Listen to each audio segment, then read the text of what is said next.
ओम शांति। 16 अप्रैल 2022 के ईश्वरीय महावाक्य पहले सुनते हैं। मुरली के मुख्य पॉइंट्स। बाबा ने कहा, प्रजापिता ब्रह्मा की मुख्य वंशावली तुम शिव शक्तियां ही हो जो बाप से वर्षा पाने के अधिकारी बनते हो। तुम रूहानी ब्राह्मण ही बाप की श्रीमत पर चल काम विकार को जीतते हो। जैसे शिव बाबा पतित पावन ज्ञान का सागर है, ऐसे तुम बच्चों को भी बनना है। ज्ञान की पॉइंट्स नोट करके फिर याद कर सुनाना है। कभी पढ़कर भाषण नहीं करना। ज्ञान रत्नों से बड़ा प्यार होना चाहिए। सच्चे सच्चे सर्वोदया लीडर तो तुम हो, क्योंकि तुम अपने पर भी दया करते हो और सर्व पर भी करते हो। फिर बाबा ने कहा, बच्चे टाइम बहुत थोड़ा है, अब देह सहित सबसे बुद्धि योग हटाओ। तुम्हें बहुत मीठा बनना है। फिर विष्टा के कीड़ों को ज्ञान की भूभू कर आप समान बनाना है। ज्ञान में देरी से आने वाले भी उच्च पद पा सकते हैं। यहाँ तो सेकंड की बाजी है। बाबा का बने और वर्षे का हकदार बने। इसलिए कई नए बच्चे पुरानों से भी तीखे चले जाते हैं। जो श्रीमत पर नहीं चलते उन पर ग्रहचारी बैठ जाती है, फिर वह ठहर नहीं सकते। ऐसे में बाबा भी क्या करे। बाबा मम्मा का बच्चा बने हो तो पूरा निश्चय बुद्धि बन श्रीमत पर चलो, तब सुख घनेरे का वर्षा मिलेगा। और लास्ट में बाबा ने कहा, तुमने आधा कल्प से जिसको याद किया है अभी वह तुमको मिला है, तो उनको पकड़ लेना चाहिए। बेहद का बाप मिला है, इसमें मूंझते क्यों हो। सिर्फ बुद्धि से मुझे याद करो। बाप तुमको और कोई तकलीफ नहीं देते। और अब सुनते हैं महावाक्यों को विस्तार से।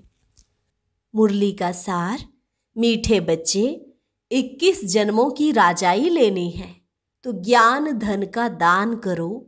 धारणा कर फिर दूसरों को भी कराओ। प्रश्न, चलते चलते ग्रहचारी बैठने का मुख्य कारण क्या है। उत्तर, श्रीमत पर पूरा नहीं चलते, इसलिए ग्रहचारी बैठ जाती है। अगर निश्चय बुद्धि हो, एक की मत पर सदा चलते रहे तो ग्रहचारी बैठ नहीं सकती। सदा कल्याण होता रहे। देरी से आने वाले भी बहुत आगे जा सकते हैं। सेकंड की बाजी है। बाबा का बने तो हकदार बने। सुख घनेरे का वर्षा मिल जाएगा, परंतु श्रीमत पर सदा चलते रहें। गीत, तू प्यार का सागर है, तेरी एक बूंद के प्यासे हम। ओम शांति। ओम शांति का अर्थ तो बच्चों को बार बार समझाया गया है। ओम माना अहम आत्मा, मम शरीर। बाप कहेंगे ओम सो परमात्मा, अर्थात अहम आत्मा सो परमात्मा। उनका शरीर नहीं है, क्योंकि वह तो सबका बाप है। तुम ऐसे नहीं कहेंगे हम आत्मा सो परमात्मा। ये तो ठीक है, अहम आत्मा परमात्मा की संतान है। बाकी अहम आत्मा सो परमात्मा कहना एकदम रोंग हो जाता है। तुम बच्चे बाप को जानते हो, यह समझते हो कि यह पुरानी दुनिया है, नई दुनिया सतयुग को कहा जाता है। परंतु सतयुग कब होता है यह वह बेचारे नहीं जानते। समझते हैं कलयुग तो अभी बाकी 40,000 वर्ष है। तुम बच्चे जानते हो, हम श्रीमत पर अभी नई दुनिया स्थापन कर रहे हैं। बाप कहते हैं, मैं तुम्हारे द्वारा नई दुनिया स्थापन करा रहा हूं, तुम्हारे द्वारा विनाश नहीं करवाता। वही तुम शिव शक्तियां प्रजापिता ब्रह्मा की मुख्य वंशावली अहिंसक शक्ति सेना हो। तुम ही हो जो बाप से वर्षा पाने के अधिकारी हो। तुम ब्राह्मणों को ही श्रीमत मिलती है। तुम काम विकार को जीतते हो। तभी यहाँ जो आते हैं उनसे पूछा जाता है कि अगर काम विकार पर जीत पाई हो तो बाप से मिलना। मातेले और सोतेले होते हैं, मातेले कब विकार में नहीं जा सकते। अभी हमको बाप मिला है, जो ज्ञान का सागर है, कृष्ण को ज्ञान का सागर नहीं कहेंगे। शिव बाबा की महिमा और देवताओं की महिमा एकदम अलग है। देवताओं की महिमा है संपूर्ण निर्विकारी। शिव बाबा को कहा जाता है मनुष्य सृष्टि का बीज रूप, सत्यचित आनंद स्वरूप, ज्ञान का सागर। यह शरीर पहले जड़ होता है, फिर उनमें जब आत्मा प्रवेश करती है तब चैतन्य बनता है। यह मनुष्य सृष्टि रूपी झाड़ की उत्पत्ति कैसे होती है, यह सिर्फ बाप बीज रूप ही जानते हैं। वह तुमको ज्ञान दे रहे हैं। बाबा कहते हैं तुमको थोड़ा भी ज्ञान देता हूँ तो तुम पुरानी दुनिया से नई दुनिया में चले जाते हो। उनको ही शिवालय कहा जाता है। शिव बाबा द्वारा स्थापन किया हुआ स्वर्ग, जिसमें चैतन्य देवताएं निवास करते हैं। भक्ति मार्ग में उन्हों को मंदिर में बिठा दिया है। तुम हो सच्चे सच्चे रूहानी ब्राह्मण। तुमको शिव बाबा ने ब्रह्मा द्वारा अपना बनाया है। वह जिस्मानी ब्राह्मण भले कहते हैं कि हम मुख वंशावली हैं, परंतु फिर भी कह देते हैं ब्राह्मण देवी देवता नम है, क्योंकि समझते हैं कि हम पुजारी ब्राह्मण हैं, आप पूज्य हो। विकारी ब्राह्मण नमः करते हैं पवित्र को। तुम अभी ब्राह्मण हो, वह समय आएगा फिर तुम ही कहेंगे ब्राह्मण देवताए नमः, क्योंकि अभी तुम पूज्य ही जाकर पुजारी बनते हो। यह बड़ी गुह्य रमणीक बातें हैं। जो श्रीमत पर चलने वाले हैं वह इस रीति धारण कर और करा सकते हैं। जैसे बैरिस्टर सर्जन जितना पढ़ते हैं उतनी दवाइयाँ व पॉइंट्स बुद्धि में रहती हैं। नाम तो वकील होगा, परंतु कोई लखपति और कोई की कुछ भी आमदनी नहीं होगी। यहाँ भी नंबरवार दान करते हैं तो उनको एवजा मिलता है। तब कहा जाता है धन दिए धन ना खुटे।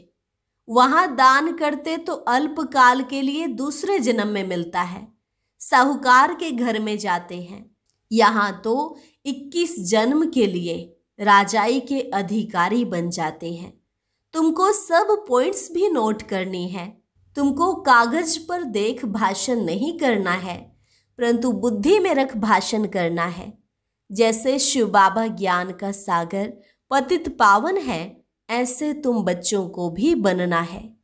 एक बच्ची ने लिखा कि हमारा बाप टीचर था, आप भी हमारे बाप टीचर हो। वह है हद का, यह है बेहद का। बेहद का बाप बेहद की बातें सुनाते हैं, हद का बाप हद की बातें सुनाते हैं। वह है हद का सुख देने वाला, हद की सेवा करने वाले सर्वोदया नाम रखते हैं। यह भी झूठ। सर्व माना सारी दुनिया पर तो दया नहीं करते। बाप ही हैं जो सर्व पर दया कर पावन बनाते हैं, तत्वों को भी पावन बनाते हैं। एक ही दुनिया होती है, वही फिर नई सो पुरानी बनती है। भारत ही स्वर्ग था, भारत ही नर्क है। ऐसे नहीं बौद्धि खंड क्रिश्चियन खंड कोई स्वर्ग था। एक बाप ही सबको दुख से छुड़ाने वाला हेवनली गॉड फादर है, लिबरेटर भी है, गाइड भी है। उनको सब याद करते हैं। बाप कहते हैं बच्चे टाइम बहुत थोड़ा है, अब देह सहित सबसे बुद्धि योग हटाओ। अब हम अपने बाप के पास ही जाते हैं, फिर आकर राज्य करेंगे। मुख्य हीरो एंड हीरोइन का पार्ट तुम्हारा है। यथा माँ बाप तथा बच्चे सब पुरुषार्थी हैं। पुरुषार्थ कराने वाला एक ही परम पिता परमात्मा अति प्यारा है। भक्ति मार्ग में भी उनको याद करते हैं, परंतु उनको जानते नहीं। ऋषि मुनि आदि भी कहते थे रचता और रचना बेअंत बेअंत है। तो आजकल के गुरु कैसे कहते हम ही परमात्मा हैं। देलवाड़ा मंदिर में आदिदेव का चित्र है, नीचे काला दिखाते हैं, फिर अचल घर में सोने का रखा है, नीचे तपस्या कर रहे हैं, ऊपर स्वर्ग है। यह है हमारा यादगार।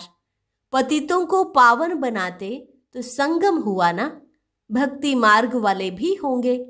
बाबा इस शरीर द्वारा अपना जड़ मंदिर यादगार भी देखते हैं। समझाते हैं, मैं देखता हूँ यह हमारे यादगार बने हुए हैं, तुम भी अपने यादगार देखो। पहले तुम नहीं जानते थे कि यह हमारा यादगार है, अभी तुम जानते हो। तुम जो पूज्य देवता थे सो अब पुजारी बने हो।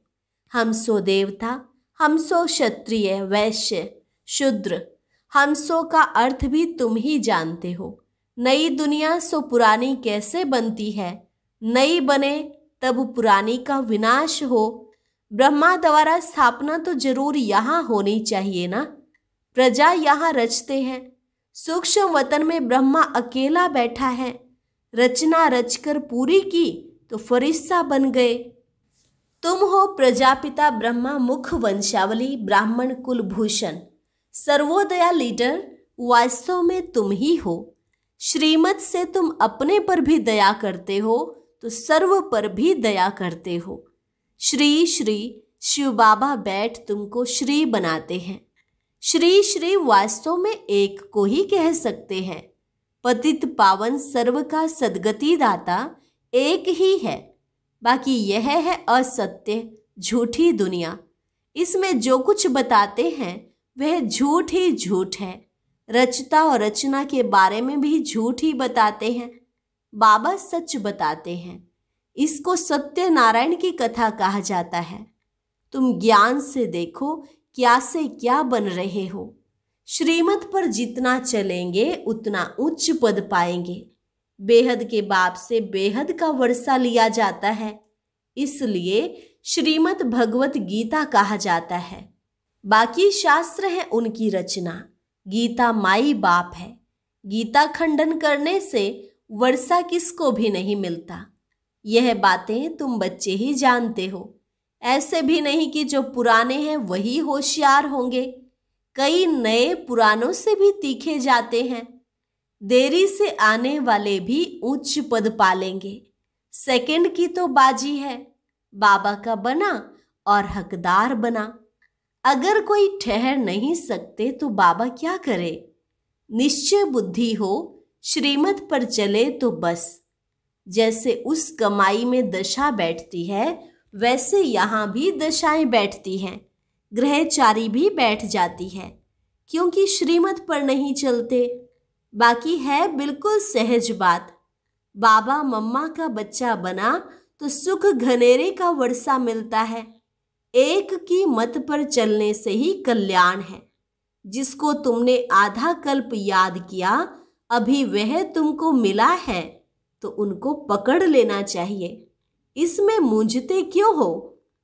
बाबा कहते हैं, फिर से ड्रामा अनुसार राज्य भाग्य देने आया हूँ। मेरी मत पर चलना होगा। बुद्धि से मुझे याद करो। और कोई तुमको तकलीफ नहीं देता हूँ। स्वर्ग का वर्षा भी तुम पाते हो। कल स्वर्ग था, आज नरक है, अभी फिर स्वर्ग बनना है। कल यहाँ मालिक थे, आज बेगर बने हो। प्रिंस और बेगर बनने का यह खेल है। कितनी सहज बात है।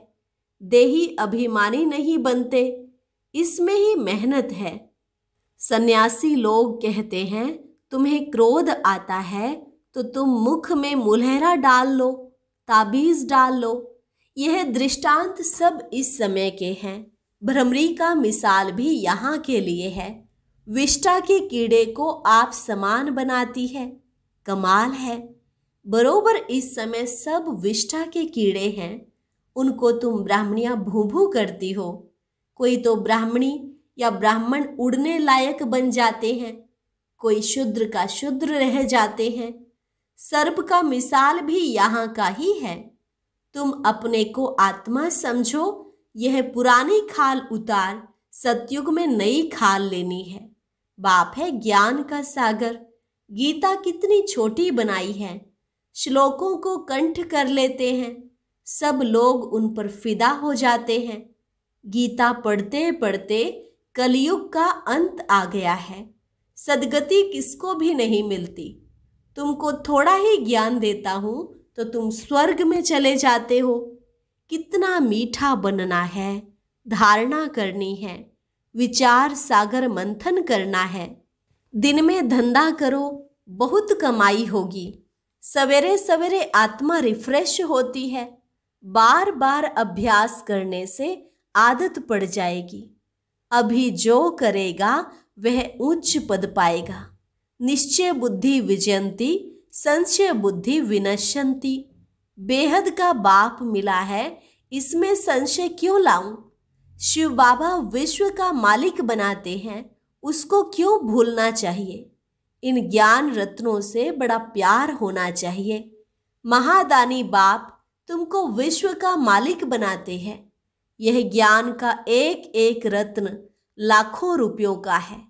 अच्छा, मीठे मीठे सिक्की लधे बच्चों प्रति माता पिता बाप दादा का याद प्यार और गुड मॉर्निंग। रूहानी बाप की रूहानी बच्चों को नमस्ते। रूहानी बच्चों की रूहानी बाप दादा को नमस्ते नमस्ते, गुड मॉर्निंग। धारणा के लिए मुख्य सार। पहली पॉइंट, श्रीमत पर चलकर अपने ऊपर आप ही दया करनी है। सर्वोदयाबन पतित दुनिया को पावन बनाना है। दूसरी पॉइंट, अमृत वेले रूहानी धंधा कर कमाई जमा करनी है। विचार सागर मंथन करना है। देही अभिमानी बनने की मेहनत जरूर करनी है। वरदान, सर्व शक्तियों को ऑर्डर प्रमाण चलाने वाले शक्ति स्वरूप मास्टर रचयिता भव। सर्व शक्तियों को ऑर्डर प्रमाण चलाने वाले शक्ति स्वरूप मास्टर रचयिता भव।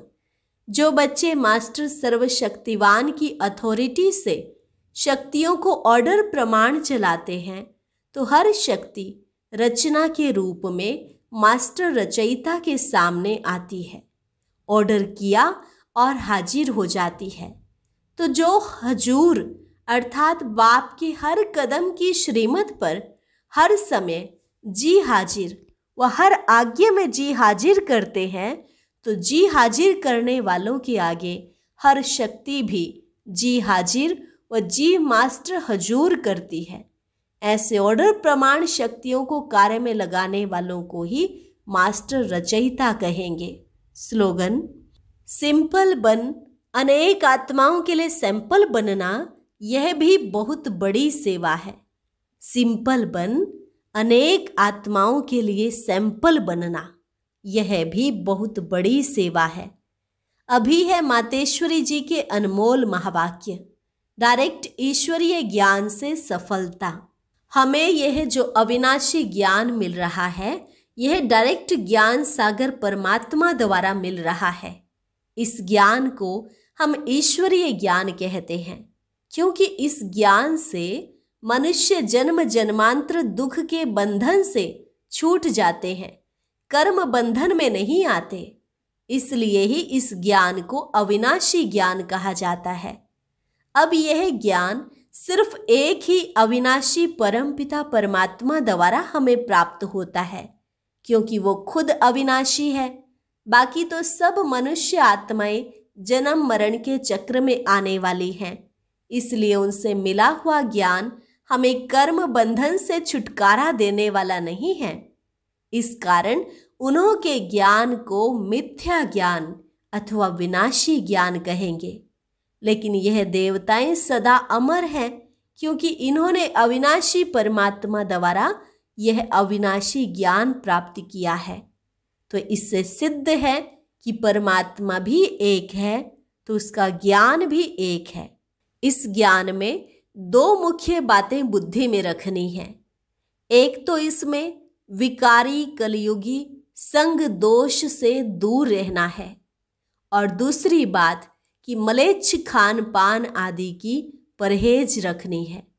इस परहेज रखने से ही जीवन सफल होती है। अच्छा, और अब सुनते हैं आज का अव्यक्त ज्ञान मोती। ये एक बहुत संस्कारितापूर्ण वीडियो है, जरूर देखें, कोई भी मिस ना करे।